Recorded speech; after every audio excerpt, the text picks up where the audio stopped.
बिस्मिल्लाहिर्रहमानिर्रहीम। ओके बेटा, स्टार्ट करते हैं। तो बेटा जो लास्ट वीक हमारी क्लासेस हुई थी उसके अंदर हमने डिस्कस किया था ऑपरेशनल रिस्क को, आई थिंक सो। उसमें हम लोगों ने डिस्कस किया था कि ऑपरेशनल रिस्क क्या होता है, ऑपरेशनल रिस्क के लिए हम कैपिटल कैसे कैलकुलेट करते हैं। If you want to ask any question regarding that topic बेटा, अगर कोई क्वेश्चन अगर आप उसमें से पूछना चाहते हैं तो पूछ सकते हैं। ऑपरेशनल चैप्टर नंबर 23 हमारा कंप्लीट तो नहीं हुआ था, उसका तो सिर्फ हमने सर यहाँ तक पढ़ा था लॉस रेट।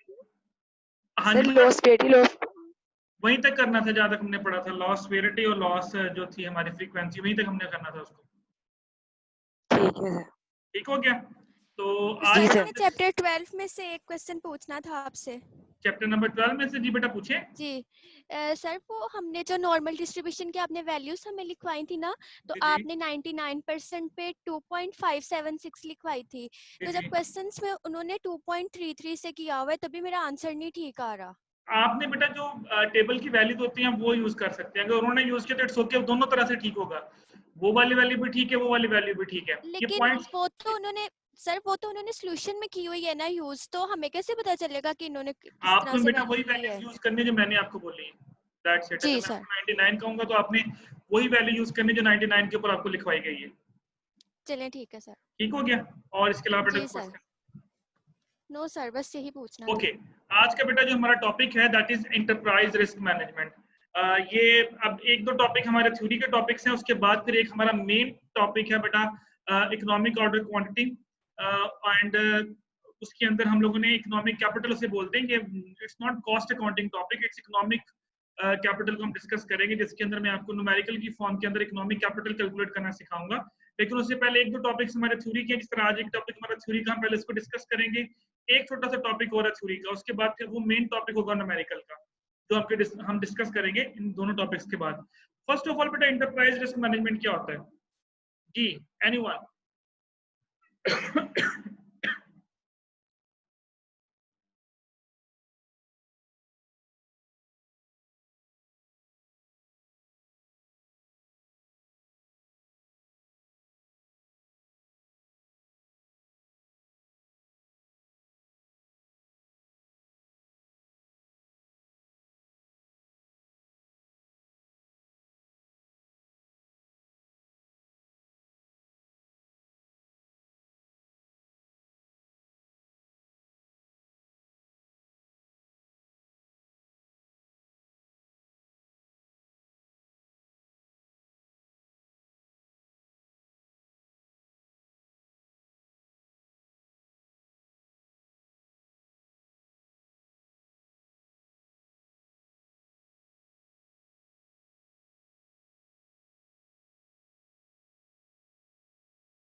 जी बेटा, आवाज आ रही मेरी? आवाज आ रही जी बेटा? सर आ रही। जी सर जी आ जी रही सर, है। आ रहा है। मुझे जाना पड़ गया थोड़ा सा, इसलिए आवाज नहीं आई थी। ओके बेटा, एंटरप्राइज रिस्क मैनेजमेंट क्या होता है?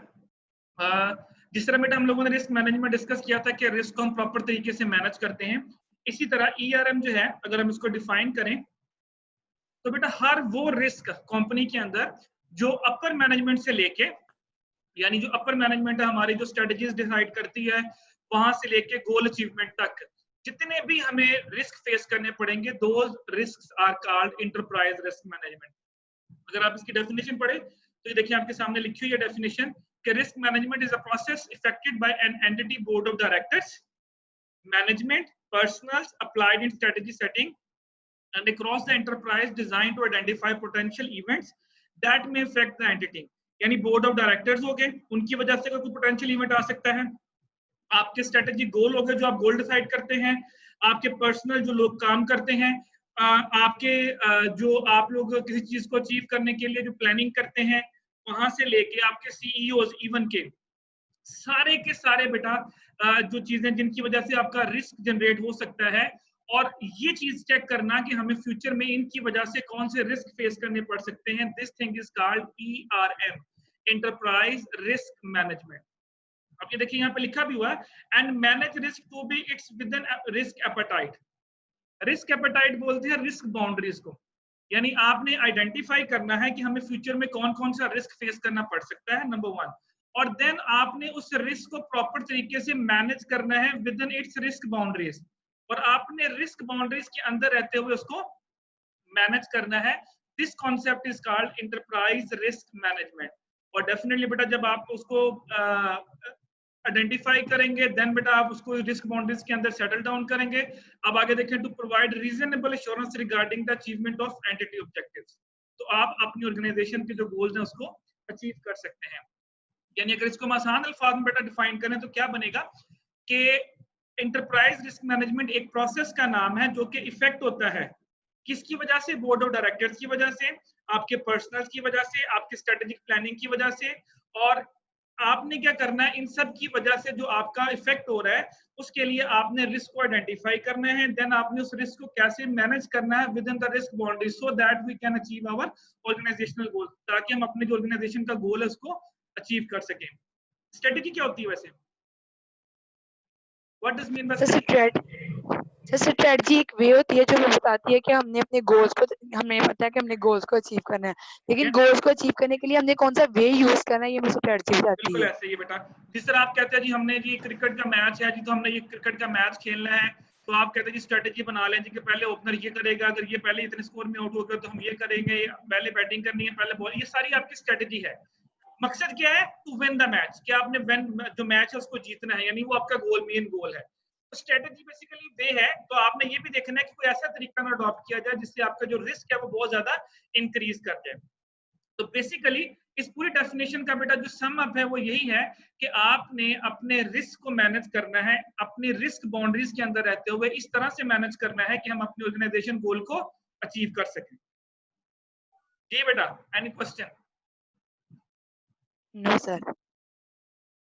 Okay, then what does mean by risk appetite? Risk boundaries होती क्या है बेसिकली? अब ये बेटा की एलिमेंट्स है डेफिनेशन के जो हमने डिस्कस किए कि board involvement, part of company strategy, identify the adverse events, manage risk consistently with risk appetite, कि आपने रिस्क को प्रॉपर तरीके से मैनेज करना है, आइडेंटिफाई करना है, और आपने इस तरह से उसको मैनेज करना है ताकि आप उस अपने जो गोल है उसको अचीव कर सकें। ओके जी, अब डिस्कस करते हैं कि रिस्क बाउंड्रीज क्या होती हैं। बेसिकली रिस्क बाउंड्रीज हम सेट कैसे करते हैं, उसके लिए कुछ की क्वेश्चन थे जिनका आपने आंसर देना होता है, जिसे हम रिस्क एपेटाइट भी कहते हैं। इसको मैं आसान अल्फाज के अंदर कहूंगा कि this is called risk boundaries.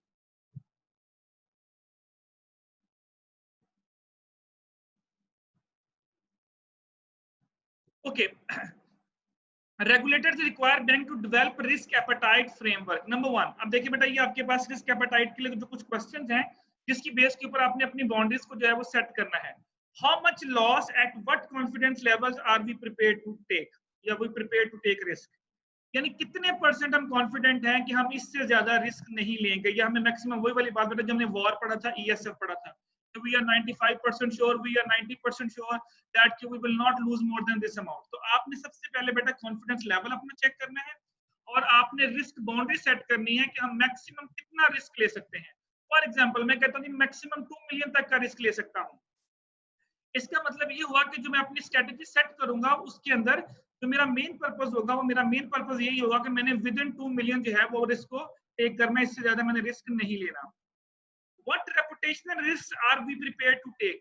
और reputational risk maximum जो है वो आप कितना ले सकते हैं? Now the question is that what does mean by reputational risk बेटा?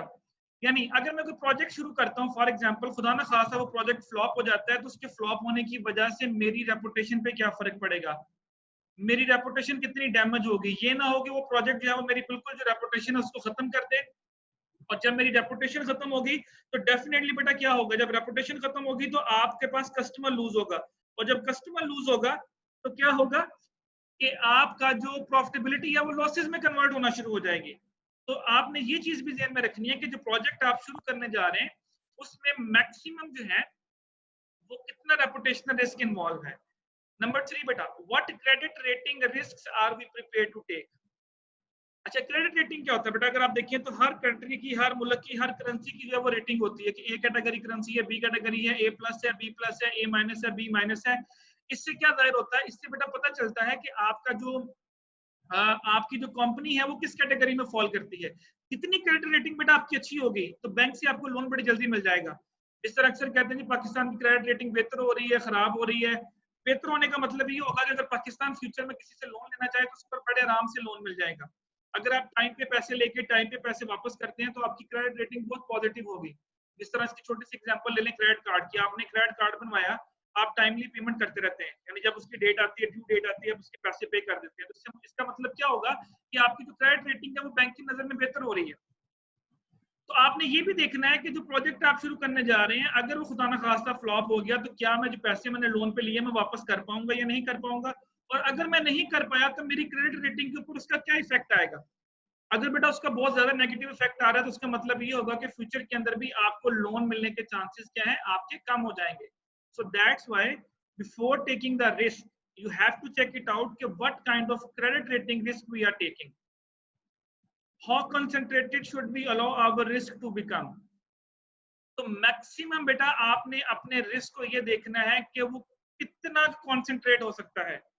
यानी फॉर एग्जांपल आप कहते हैं 2 मिलियन है, मैं एग्जांपल देता हूँ, 2 मिलियन तक आप रिस्क ले सकते हैं, लेकिन आपने कहा चले यार मेरे पास अभी इसके अलावा अगर मुझे प्रॉफिट थोड़ा सा ज्यादा नजर आ रहा है तो मैं 2.5 मिलियन तक का रिस्क ले सकता हूँ। तो आपने लिया 2 मिलियन का ही, लेकिन 0.5 मिलियन आपने एक्स्ट्रा इसलिए रखा हुआ कि चलिए अगर मुझे कोई जरूरत पेश आई तो मैं वहां से ले लूंगा। यानी रिस्क बाउंड्री मैक्सिमम कहां तक आप एक्सपैंड और कहां तक आप उसको कंसंट्रेट कर सकते हैं। तो यहाँ बेटा आपने फोकस ये करना है कि आपने अपने रिस्क को किस तरह से कॉन्सेंट्रेटेड करना है कि मैक्सिमम जो है इससे बाहर मैंने नहीं जाना, ये मेरी लाइन है, ये मेरा सर्कल है, इस सर्कल से बाहर मैंने नहीं जाना। अब बेटा ये कुछ क्वेश्चन हैं, इनके आपने आंसर देने के बाद आपने रिस्क बाउंड्री सेट करनी है, और आपने फिर फोकस ये करना है कि आपने इन रिस्क बाउंड्रीज के अंदर रहते हुए आपने जो है वो रिस्क लेना है। This is called risk appetite. जी बेटा, एनी क्वेश्चन, यहाँ तक कोई प्रॉब्लम? जो अपने 0.5 सर जो आपने बताया कि हम लोग 2.5 का रिस्क ले सकते हैं, सर 2 मिलियन का तो हमने लिया है, तो जो 0.5 का लिया है सर आपने कहा कि मतलब हम लोग उसको एक्सपेंड कर सकते हैं कि इससे ज्यादा हो जाए। जी जी बिल्कुल, मतलब मैक्सिमम कहां तक आप जा सकते हैं, मिनिमम कहां तक जा सकते हैं, मैक्सिमम कहां तक जा सकते हैं। लिया मैंने 2 मिलियन का ये फिलहाल, लेकिन अगर मैं 2.5 तक भी चला गया तो कोई नहीं, मुझे इतना ज्यादा टेंशन नहीं है, लेकिन अगर मैंने उससे ज्यादा एक्सीड किया तो फिर मैं प्रॉब्लम में आ जाऊंगा। जी सर। जी, और बेटा कोई क्वेश्चन? ओके, इसके बाद नेक्स्ट स्लाइड बेटा, रिस्क कल्चर बेटा। अच्छा, अब रिस्क कल्चर क्या होता है? इस तरह बेटा हर कंट्री का अपना कल्चर होता है। अगर हम पाकिस्तान की एग्जांपल लें तो मुस्लिम कंट्रीज है तो हमारे मुल्क का अपना कल्चर होगा, अमेरिका में जाएंगे तो बेटा अमेरिका का अपना कल्चर होगा, एंड सो ऑन। इसी तरह हर कंपनी जो है उस वहां पे उसका अपना कल्चर होता है। कुछ कंपनीज होती हैं वो बहुत ज्यादा रिस्की प्रोजेक्ट्स में पैसा लगाती हैं, उसके जो एम्प्लॉइज होते हैं वो रिस्क टेकर्स होते हैं, उनकी कोशिश होती है कि हम रिस्क वाले जो प्रोजेक्ट्स हैं वो शुरू करें। तो इसका मतलब ये हुआ कि जब आपने अपनी कंपनी का कल्चर सेट करना है, रिस्क कल्चर सेट करना है, तो कुछ पॉइंट्स ऐसे हैं जिनको आपने फोकस करना है ताकि आप अपनी बाउंड्री से बाहर ना निकल जाएं। ये ना हो कि आप रिस्क लेने के चक्कर में अपना बहुत ज्यादा नुकसान करवा बैठे। तो यहाँ पे हम डिस्कस ये करेंगे कि कौन से ऐसे पॉइंट है जिनको आपने फोकस रखते हुए अपने कंपनी का जो रिस्क है उस कल्चर को डेवलप करना है। अगर आप ये कल्चर वहां पे डेवलप कर देंगे जो अभी नीचे में एक्सप्लेन करने लगा हूं, तो इट मीन दैट कि आप अपने इंटरप्राइज रिस्क को बड़े प्रॉपर तरीके से मैनेज कर रहे हैं। लेकिन अगर आप इस रिस्क कल्चर को फोकस नहीं कर रहे तो इसका मतलब है कि आप अपनी कंपनी का जो रिस्क, इंटरप्राइज का जो रिस्क है उसको आप प्रॉपर तरीके से मैनेज नहीं कर रहे। For example, number 1, decision should be made in a disciplined way. आपने बेटा जो डिसीजन लेना है किसी भी चीज का, किसी भी चीज के लिए जो आपने डिसीजन लेना है बेटा, वो it should be in a disciplined way, यानी आपने प्रॉपर एनालिसिस करने के बाद उसके प्रॉफिट लॉसेस को देखने के बाद, उसका प्रॉपर एनालिसिस करने के बाद then you have to take the decision. ये नहीं कि आपने कहा अच्छा फलां बंदा जो है उसने पैसा लगाया था, उसको प्रॉफिट हुआ तो मुझे भी प्रॉफिट ही होगा। नो, ऐसा नहीं है, लाजमी नहीं है। यदि मेरे फलां दोस्त ने प्रॉपर्टी में पैसा लगाया था तो उसने 1 प्लॉट से 3 प्लॉट बना लिए, मैं भी प्रॉपर्टी खरीदूंगा तो मुझे भी 3 प्लॉट बन जाएंगे मेरे भी। जरूरी नहीं है। चेक करेंगे उस वक्त मार्केट कंडीशंस क्या थी और अब मार्केट कंडीशंस क्या है। मे पॉसिबल उस वक्त प्रॉपर्टी पे रूज हो, लेकिन मे पॉसिबल आजकल कोरोना की वजह से प्रॉपर्टी के ऊपर डाउनफॉल आया हो। तो आपने ये चीज बिल्कुल ध्यान में रखनी है, किसी की तरफ देखते हुए ब्लाइंडली आपने उसके पीछे नहीं लग जाना। You have to take the decision in a disciplined way. Disciplined way का मतलब होता है कि प्रॉपर एनालिसिस करें, डेटा देखें कि फ्यूचर में क्या हो रहा था, पास्ट में क्या हो रहा था और अब फ्यूचर में मजीद क्या हो सकता है। ये सारी चीजें आपने मद्देनजर रखनी है। Both short term and long term consequences should be considered. बिल्कुल बेटा, कुछ प्रोजेक्ट्स ऐसे होते हैं जो शॉर्ट रन के अंदर तो बहुत ज्यादा प्रॉफिट दे रहे होते हैं। मतलब फॉर एग्जांपल आपने कोई प्रोजेक्ट शुरू किया तो आपको लगता है कि यार ये शॉर्ट रन में बहुत बेनिफिट देगा, but in the long run वही प्रोजेक्ट आपके लिए सरदर्द बन जाता है। अब आप छोटी सी एग्जांपल ले लें, ये भी लास्ट टाइम भी शायद मैंने क्लास में एग्जांपल दी हो आपको। ये जो M&M कंपनी स्टार्ट हुई थी, वो जो मोटरसाइकिल देती थी 5,000 रुपए आप देते थे तो वो आपको बाइक दे देती थी। तो बहुत से लोगों को बेटा फायदा भी हुआ, 5-5 हजार देने के बाद उन्होंने बाइक ले ली उनसे। लेकिन जब उन्होंने अच्छा खासा पैसा इकट्ठा कर लिया तो बहुत से लोगों को नुकसान, पैसे लेके भागे वो। तो मे पॉसिबल वो प्रोजेक्ट शॉर्ट टर्म के अंदर लोगों ने तो बहुत ह्यूज इन्वेस्टमेंट की थी बेटा उसके अंदर। इवन के लोगों ने ऑफिस खोलने शुरू कर दिए क्योंकि वो बहुत ज्यादा कमीशन दे रहे थे लोगों को। मेरे जैसे बंदे ने भी ऑफिस खोल के बैठ गया, लोगों से पैसे इकट्ठे कर करके कंपनी को देता रहा कि कंपनी मोटरसाइकिल भेजेगी, और कंपनी माशाल्लाह पैसे लेके खुद फरार हो गई। अब ये प्रोजेक्ट शॉर्ट रन के अंदर तो बहुत प्रॉफिटेबल लग रहा था, but in the long run उसने बेटा ह्यूज लॉसेस दिए। तो जब भी आपने कोई प्रोजेक्ट शुरू करना है, तो जब भी बेटा आपने कोई प्रोजेक्ट शुरू करना है तो यू हैव टू टेक कि ये हमें शॉर्ट रन में क्या फायदा देगा और हमें लॉन्ग रन में क्या फायदा देगा, यानी आपको उसके शॉर्ट रन और लॉन्ग रन दोनों कॉन्सिक्वेंसेस जो है उनको कंसिडर करना है। Sometimes decisions that are profitable in the short run can have adverse reputational and legal consequences in the long run। जो बेटा भी मैंने एक्सप्लेन किया कि अभी तो शॉर्ट रन के अंदर तो बहुत प्रॉफिटेबल लगते हैं, लेकिन लॉन्ग रन के अंदर एक तो आपकी रेपुटेशन डैमेज हो जाती है और दूसरा बेटा आपको फिर लीगल कॉन्सिक्वेंसेस, फिर डेफिनेटली बेटा लोग आपको कोर्ट में ले जाते हैं। मैं इसकी बड़ी छोटी सी एग्जांपल देता हूँ, ये M&M वाली है। हमारे अपने गांव के अंदर हमारा एक बड़े अच्छे दोस्त होते थे मेरे फादर के, यानी हमारे भी जाने वाले थे, उनके आगे जो औलाद थी, उसने उस बंदे ने तकरीबन कोई 1 से 1.5 करोड़ रुपया जो है वो लोगों से इकट्ठा करके गांव से मुख्तलिफ लोगों से, किसी ने 25, किसी ने 30,000, किसी ने 2 बाइकों के पैसे, किसी ने 3 बाइकों के पैसे दे दिए उस बंदे को। कम से कम 1.5 से 2 करोड़ रुपया जो उसने इकट्ठा किया और कंपनी को दे दिया कि कंपनी कहती है आज बाइक आएंगे कल बाइक आएंगे, उसके बाद कंपनी गायब होगी। अब बेटा कंपनी से लोगों को तो कोई कंपनी से लिंक नहीं है, लोगों ने तो पैसे उस बंदे को दिए हैं। अब वो बेचारा बंदा, मेरा ख्याल है कि अभी तकरीबन 2 से 3 साल हो, बल्कि ज्यादा अरसा हो गया, और अभी तक वो लोगों के पैसे पे कर रहा है। उसको अपनी जमीन तक बेचनी पड़ गई लोगों के पैसे पे करने में।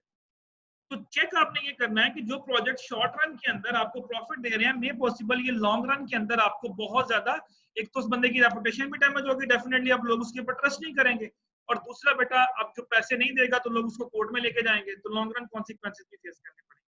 अगर बेटा आप इन चीजों को ज़हन में रख के डिसीजन लेंगे तो आपका जो रिस्क कल्चर है वो बड़ा अच्छा डेवलप होगा। डेफिनेटली लोग फिर रिस्क लेने से पहले सोचेंगे कि हमें शॉर्ट रन में क्या फायदा हो रहा है, लॉन्ग रन में क्या फायदा होगा, then they will take the decision. जी बेटा, इस स्लाइड में कोई प्रॉब्लम नहीं सर, क्लियर है। क्लियर है बेटा? ओके जी सर। इसके बाद बेटा नेक्स्ट स्लाइड है हमारे पास। ओके जी, अब बेटा कौन कौन से ऐसे मेजर रिस्क है जिनसे आपको निपटा जा सकता है, यानी ये कौन कौन से ऐसे तरीके हैं या कौन कौन से ऐसे रिस्क हैं जिनको आप मैनेज करेंगे और किस तरीके से आप उसको मैनेज करेंगे। अब फॉर एग्जांपल आपके पास मुख्तलिफ किस्म के जो रिस्क हैं वो आपके पास आ गए, अब आपने उस रिस्क से निपटना है। उसके लिए कौन कौन से अल्टरनेटिव तरीके हैं, कौन कौन से वेज हैं उनसे निपटने के लिए। पहला बेटा वे है exit activity. Simple, exit activity giving rise to the risk. जो बेटा एक्टिविटी आपको रिस्क दे रही है उसको बंद कर दें। फॉर एग्जांपल आप कहते हैं जी मेरे 5 यूनिट है टेक्सटाइल के, फलां यूनिट जो है वो हमेशा लॉस में जा रहा है, तो आप उस यूनिट को बंद कर दो। या फलां बिजनेस है, मेरे 5-6 बिजनेसेस है, फलां बिजनेस जो है वो हमेशा मुझे लॉस पे दे रहा है, तो बेटा पहला तरीका ये है कि जो जो इवेंट, जो जो बिजनेसेस आपको लॉस दे रहे हैं आप उस बिजनेस को खत्म कर दें। पहला तरीका ये अल्टरनेटिव रिस्क को मैनेज करने का, क्या आप उस एक्टिविटी को ही एग्जिट कर दें। सेकंड तरीका बेटा reduce probability of adverse event.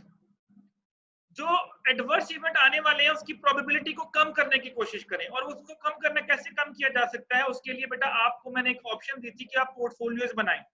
देखिए फॉर एग्जांपल आप कहते हैं कि आजकल कोरोना आया हुआ है तो इस वक्त तकरीबन सारे बिजनेसेस जो है वो ऑलमोस्ट इफेक्ट हो रहे हैं सिवाय खाने पीने के। आप देख लो 24 आवर्स ओपन है, ग्रोसरी स्टोर्स ओपन है, वो डेफिनेटली हर बंदे ने लेके खाना है। अब आप कहते हैं यार कि मेरा एक टेक्सटाइल का बिजनेस है तो क्यों ना मैं साथ में कोई डिपार्टमेंटल स्टोर भी खोल लूं। एग्जांपल दे रहा हूं। इससे क्या होगा कि जो एडवर्स इवेंट आपको इफेक्ट कर रहा है टेक्सटाइल सेक्टर के ऊपर में पॉसिबल जो आपका दूसरा सेक्टर है, जो फूड का सेक्टर है, वो आपको बचा जाए। तो आप क्या कोशिश करें कि आप जो एडवर्स इवेंट है उनकी प्रोबेबिलिटी को रिड्यूस करें। और प्रोबेबिलिटी बेटा कैसे रिड्यूस होगी, you have to invest in different projects, you have to invest in different sectors. आप अपने इन्वेस्टमेंट के पोर्टफोलियोज बनाएं, उसको मुख्तलिफ जगह पे इन्वेस्ट करें। Modify plan to reduce risk, अपने प्लान्स को मॉडिफाई करें। बेटा रिस्ट्रिक्ट मत रहें कि मैंने ये प्लान कर लिया, इस साल मैंने ये करना था, आपने कहा बस मैंने यही करना है। अब आप देखिए बेटा इस साल की पूरे साल की प्लानिंग हर एक की फ्लॉप हो गई। जब जनवरी स्टार्ट हुआ था किसी को कोरोना वायरस का नहीं पता था। आपने अपने बिजनेस की प्लानिंग उसके मुताबिक की होगी कि मैंने ये करना है। मैं जिस तरह आप अपनी एग्जांपल ले ले, फॉर एग्जांपल आपने सेमेस्टर के बारे में सोचा होगा, स्पेशली जो लास्ट सेमेस्टर वाले उन्होंने सोचा होगा जी हमारा जून जुलाई में सेमेस्टर खत्म होगा तो मैंने फलां जगह अप्लाई करना, फलां जगह अप्लाई करना, फलां जगह अप्लाई करना, मैंने इंटरनेशनल स्कॉलरशिप। अब देखिए उनके पेपर तक नहीं हुए, अब वो किसी जगह भी अप्लाई नहीं कर पा रहे। मैं एग्जांपल दे रहा हूँ। इससे क्या होगा कि आपको अपने प्लान्स मॉडिफाई करना पड़ेंगे कि यार अगर फॉर एग्जांपल सितंबर में पेपर होते हैं तो इसका मतलब है कि मैं दिसंबर वाले सेशन में ज्वाइन कर सकूं किसी भी यूनिवर्सिटी को, उसके मुताबिक फिर आप डिसीजन लेंगे। इसी तरह जब आप कंपनी का प्लान करते हैं तो अगर आपको लगता है कि अब हालात थोड़े चेंज हो गए, जिस तरह कोरोना वायरस आ गया, तो कंपनीज को अपने प्लान चेंज करने पड़े, हर बिजनेस को अपना प्लान चेंज करना पड़ा। तो आप अपने प्लान को मॉडिफाई करें ताकि जो रिस्क है वो आपको कम से कम इफेक्ट करे। अगर आप रिस्ट्रिक्ट रहेंगे तो डेफिनेटली बेटा फिर रिस्क आपको ज्यादा जो है वो नुकसान देगा। Transfer all or part of risk, बेटा सेम उसी तरह जो रिड्यूस प्रोबेबिलिटी वाली बात मैंने की थी, तो ये भी वही है, transfer all or part of risk. यानी अगर आप फॉर एग्जांपल रिस्क जो है उसको ट्रांसफर करना शुरू कर दें, तो रिस्क कैसे ट्रांसफर करेंगे कि आपका टेक्सटाइल सेक्टर है, आप एजुकेशन सेक्टर में आ जाए, आपका एजुकेशन सेक्टर है, आप हेल्थ सेंटर में आ जाए, आपका हेल्थ सेंटर है, आप केमिकल सेक्टर में आ जाए। जिस तरह मैं एग्जांपल देता हूँ हमेशा सितारा केमिकल की, कि पहले सितारा केमिकल था, फिर सितारा टेक्सटाइल आया, फिर उन्होंने अजीज फातिमा हॉस्पिटल खरीदा, उसके बाद अभी उन्होंने अली फातिमा कॉलेज बना लिया। तो अब ये क्या कर रहे हैं, वो अपने रिस्क को ट्रांसफर कर रहे हैं। वो किसी एक सेक्टर के ऊपर रिस्क नहीं लेके आ रहे, वो मुख्तलिफ सेक्टर्स के ऊपर रिस्क लेके जा रहे हैं। इससे क्या होगा कि खुदा ना खास्ता अगर एक सेक्टर उनको लॉस भी देगा तो जो बाकी सेक्टर्स हैं बेटा वो उनको क्या देंगे, उनको प्रॉफिट देंगे। टेक नो एक्शन, ये तो बेटा आप लोगों पे फिट आता है। तो ठीक है कोई एक्शन ना लें, जब सर पे पड़ेगी तब देखी जाएगी। जिस तरह मकसद आज चुप करके बैठे हुए कि पेपर होने या नहीं होने, कोई एक्शन नहीं ले रहे, हमने पढ़ना या नहीं पढ़ना, जब पेपर होंगे तब देखी जाएगी। तो ये सबसे बुरा तरीका है बेटा टेक नो एक्शन का। अगर आप कोई एक्शन ही ना ले, आप देखते हैं ठीक है यार अभी ये रिस्क आने वाला है, जिस तरह भी ये कोरोना वायरस है, हम कहते हैं हमने कोई एक्शन नहीं लेना, देखी जाएगी क्या नुकसान होता है क्या नहीं होता। अगर आप ये काम करेंगे तो ये रिस्क आपको बेटा ज्यादा नुकसान पहुंचाएगा। So these are some alternative जिसके जरिए आप अपने रिस्क को थोड़ा कम कर सकते हैं। जी बेटा, any question regarding this slide? Sir clear है? क्लियर हो गया बेटा? ओके जी सर। ओके जी, ये लास्ट स्लाइड है बेटा हमारे पास इस चैप्टर की। ये सारा मैंने बोला था थ्योरेटिकल टॉपिक है। Avoid cognitive biasness. बेटा कोग्निटिव बायसनेस क्या होती है, जिसे बोलते हैं बेटा साइकोलॉजिकल कहते हैं कि जी कुछ चीजें होती हैं जो आपके दिमाग में बैठ जाती हैं और आप कहते हैं जी मैं ही ठीक हूँ। तो आप ये समझ लें कि ये वो चीजें हैं जिनसे आपने बचना है। जब भी आप रिस्क बेटा मेजर कर रहे हैं, जब भी आप रिस्क को मैनेज कर रहे हैं, तो ये कुछ बायसनेस है, इसे बोलते हैं कोग्निटिव बायसनेस, जिसे हम बोलते हैं दिमागी बायसनेस इसको बोल सकते हैं। कि आपके माइंड में एक चीज बैठ गई, फॉर एग्जांपल आप कहते हैं यार जो मैंने डिसीजन ले लिया वही ठीक है, बाकी सारे गलत हैं, ये भी बात गलत है। आप कहते हैं मार्केट का जो एनालिसिस मैंने किया इसके अलावा कोई अच्छा कर ही नहीं सकता, ये भी गलत बात है। तो कुछ चीजें हैं जिनसे आपने अवॉइड करना है। ये देखिए लिखा हुआ वर्ड शुरू में कि avoid cognitive biasness when considering risk. जब आप रिस्क को मैनेज कर रहे हैं तो आपने कुछ कोग्निटिव बायसनेस से अवॉइड करना है। और वो कौन कौन सी है? Number 1 wishful thinking. बेटा विशफुल थिंकिंग का मतलब होता है कि फॉर एग्जांपल जिस तरह मैंने थोड़ी देर पहले भी बोला था कि यार फलां मेरे दोस्त ने प्रॉपर्टी में लगाया पैसा, उसको प्रॉफिट हुआ, तो जब मैं लगाऊंगा तो मुझे भी हमेशा प्रॉफिट ही होगा। ऐसे नहीं चलना आपने। ठीक है आपके दोस्त को प्रॉफिट हुआ, लेकिन अब आप चेक करें कि अगर आप पैसा लगाते हैं तो क्या उस वक्त जो सिचुएशन थी आज भी वही सिचुएशन है? क्या मार्केट में आज भी प्रॉपर्टीज के वही रेट हैं? यानी सिंपल अल्फाज के अंदर कि आपने ब्लाइंडली किसी को फॉलो नहीं करना। आपने ये नहीं समझना कि यार फलां बंदे ने गोल्ड में पैसा लगाया था उसको प्रॉफिट हुआ तो मुझे भी गोल्ड में लगाना चाहिए, फलां बंदे ने ये काम किया था तो मैं भी ये करूंगा तो मुझे भी फायदा होगा। नो बेटा, करें लेकिन आफ्टर एनालिसिस करें, प्रॉपर एनालिसिस करने के बाद करें। तो पहले आपने इस चीज से अवॉइड करना है कि आपने ब्लाइंडली किसी को फॉलो नहीं करना, number 1। Number 2, anchoring on the first estimate, which हम कहते हैं ना first impression is not the always last impression. तो उस पर फोकस नहीं करना। हम अक्सर कहते हैं first impression is the last impression. No, ये नहीं करना कि जो एस्टिमेट आपने कर लिया वो हमेशा ठीक है, यानी जो एनालिसिस आपने कर लिया कि ऐसा होगा वही ठीक है। अगर मार्केट में आप सिचुएशन देखिए, अगर आपको लगता है कि मार्केट में सिचुएशन चेंज हो रही है तो उसके मुताबिक अपने एस्टिमेट को चेंज करें। अब आपने जनवरी में जो एस्टिमेट किया था, आज देख लें कोरोना के बाद, क्या वो एस्टिमेट आज फिट बैठेगा? कभी भी फिट नहीं बैठेगा। So you have to focus, you have to change. यानी आपने ये नहीं कहना कि जो मैं कहता हूँ वही, जिस तरह हम कहते हैं ओवर कॉन्फिडेंट होना, इसको बोलते हैं ओवर कॉन्फिडेंट होना, कि जो मैंने कह दिया वो ठीक है बाकी सारे गलत है। इस चीज से भी आपने बचना है। अगर कोई अच्छा मशवरा देते हैं तो उस मशवरे को सुने और चेक करें कि क्या वाकई अगर वो ऐसा करेंगे आप तो क्या आपको फायदा होगा या नुकसान होगा। लेकिन अगर आप कहते हैं ठीक है, आई एम, जिस तरह कहते हैं ना, I am always the right, तो बेटा फिर डेफिनेटली आपको इसका नुकसान होगा, इसका आपको फायदा नहीं होगा। अच्छा, 2 चीजें हैं, availability and representativeness. Third and fourth देखिएगा। अवेलेबिलिटी होता है कि हमेशा आप ज्यादा से ज्यादा करंट इंफॉर्मेशन को फोकस करते हैं, पास्ट इंफॉर्मेशन को गलत कर देते हैं।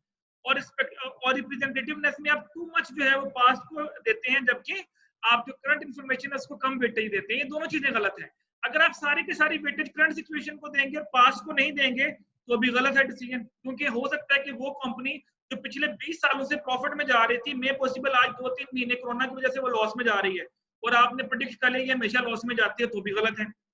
लेकिन एक कंपनी जो पिछले 20 सालों में लॉस में जा रही है और आज उसको कोई प्रॉफिट हो गया किसी वजह से, और आपने ये कह लिया कि ये हमेशा ही प्रॉफिट में जा रही है, तो भी गलत बात है।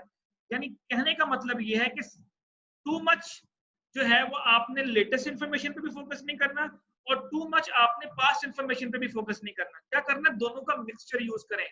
करंट इंफॉर्मेशन देखिए कि क्या चीज हो रही है उस कंपनी के साथ और वो कंपनी पास्ट में कैसा परफॉर्म कर रही थी। मे पॉसिबल आजकल जो सिचुएशन बनी है कोरोना की, उसकी वजह से कंपनी को लॉस हो रहा है। तकरीबन हर कंपनी जो है वो ऑलमोस्ट लॉस में जा रही है। अगर लॉस में नहीं भी जा रही तो बड़ी मुश्किल से वो अपने एक्सपेंसेस को मीट कर पा रही है। लेकिन बेटा आज से पिछले साल में ये सिचुएशन नहीं थी। लेकिन अगर आप आज को देख के उस कंपनी को बुरा भला कहना शुरू कर देंगे तो भी गलत है। It's not a good thing. और अगर आप सिर्फ और सिर्फ पास्ट को देखेंगे और करंट सिचुएशन को नहीं देखेंगे तो भी गलत है। तो मकसद ये है, अच्छा रिस्क मैनेज करने के लिए आपको पास्ट और प्रेजेंट दोनों इंफॉर्मेशन को प्रॉपर वेटेज देनी चाहिए। And last one is sunk cost. बेटा इसको बोलते हैं opportunity cost. Cost spent not recovered. Okay, बात दफा ऐसे होता है, मैं थोड़ा सा इसको आपको एक्सप्लेन भी कर देता हूँ। आपके माइंड में ये बात बैठ जाती है कि यार ये जो कॉस्ट पैसे मैं लगा रहा हूँ इसने डूब भी जाना है। अक्सर हम यही सोचते हैं कि यार ये मैं 20 लाख रुपया लगा तो रहा हूँ या 1 लाख रुपया लगा तो रहा हूँ, यार ये पैसे मुझे वापस नहीं मिले। यानी हमेशा आप नेगेटिव सोचते हैं, ये भी गलत बात है।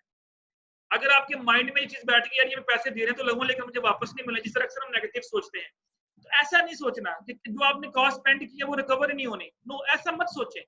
अगर आपको लगता है कि प्रोजेक्ट फेवरेबल है, आपने प्रॉपर एनालिसिस किया, आपने हर चीज मद्देनजर रखी, तो पैसा इन्वेस्ट करें। और ये मत सोचें कि इसने डूब ही जाना है। तो नेगेटिव थॉट से बचें। अगर आप हमेशा नेगेटिव सोचेंगे तो फिर कभी भी आप इन्वेस्टमेंट का डिसीजन नहीं ले सकते, और जब आप इन्वेस्टमेंट का डिसीजन नहीं लेंगे तो फिर आप रिस्क को भी प्रॉपर तरीके से मैनेज नहीं कर सकते। जी बेटा, any question regarding this chapter? कोई भी पॉइंट बेटा क्लियर ना हो? क्लियर है सब? क्लियर है? चलें बेटा, आप मुझे दोबारा ज्वाइन करें, इसके बाद फिर हम नेक्स्ट टॉपिक स्टार्ट करते हैं। वो भी छोटा सा थ्योरी का टॉपिक है, और इसके बाद फिर इसके बाद जो हमारी क्लासेस होंगी इसमें मैं आपको न्यूमेरिकल चैप्टर पूरा करवाऊंगा, which is very very important. जी यस सर। सर।